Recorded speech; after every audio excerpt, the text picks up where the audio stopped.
Today we have an American 20-inch by 54 engine lathe made by American Tool Works out of Cincinnati, Ohio. This machine was built for rigidity. Very, very nice, heavy-duty lathe.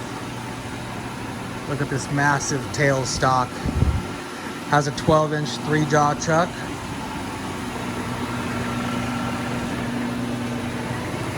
Taper attachment.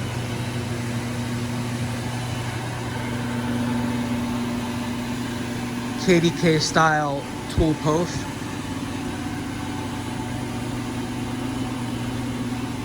The carriageways are in excellent condition.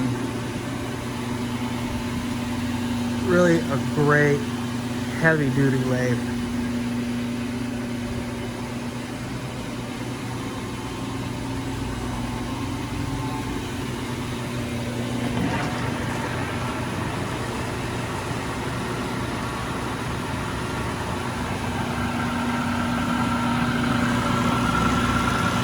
If you have any questions about this or anything else on our website, check us out at wheelermachinery.com.